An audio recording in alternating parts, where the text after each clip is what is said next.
Maybe you're worried that Bitcoin could go to zero, and that's why you don't want to buy any.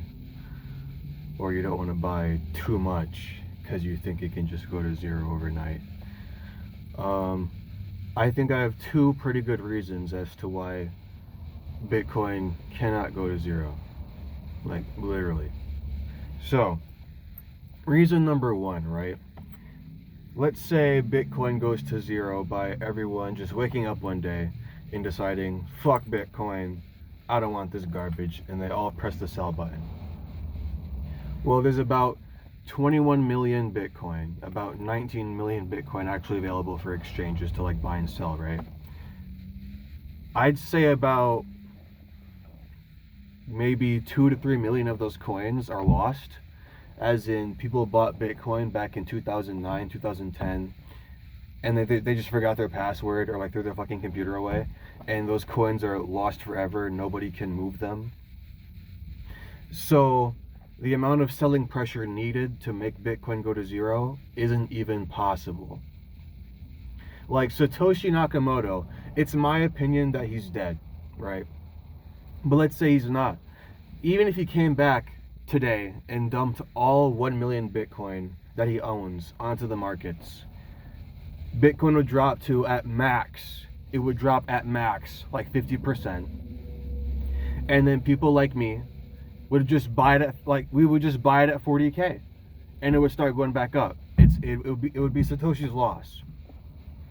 So the first reason why Bitcoin literally cannot go to zero, like as in like the number zero price wise, is because there isn't enough selling pressure available to make it go to zero. And then I kind of led into the second reason, right? The second reason why Bitcoin can't go to zero is because of incentives. As in, Bitcoin can't go to zero because I'm willing to buy it at a penny.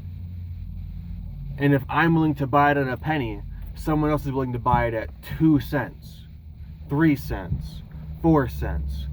And it goes up and up and up until you have, like, I don't know, like it wouldn't go to zero. It wouldn't go to zero because there are Bitcoiners like me who think that this has value, right?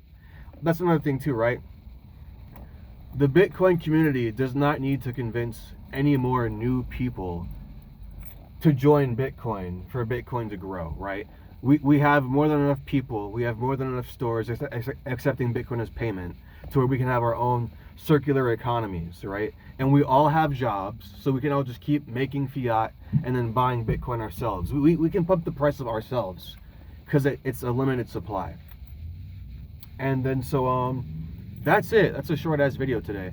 Bitcoin can't go to zero because there literally isn't enough selling pressure available because of lost coins and social incentives of like greed and market behaviors. If I'm willing to buy Bitcoin at $50 per coin, it literally can't go to zero. It would stop at $50. And then I guess the other way that Bitcoin could go to zero is if like the internet got shut off or like nuclear warfare. But let's think about it, right? Worst case scenario, the world ends, right? Your best argument against Bitcoin failing, your best argument against Bitcoin succeeding is what if the world ends? If the internet goes out, we're all fucked, buddy. If World War III happens, we're all fucked, buddy. And if somebody has the technology capable of hacking Bitcoin, they also have the same amount of power, if not more so, to hack everyone's bank account on the planet. They could hack anything. So again, if someone can hack Bitcoin, which they can't, but if they could, we're all fucked anyway. Any scenario in which Bitcoin becomes unusable as tech, you're just admitting that you're a doomer and you hope that the world ends and that society collapses back to the Stone Age, like the Bronze Age. So, hopefully that was good enough. Have fun staying poor, I guess, if you don't believe me. Bye.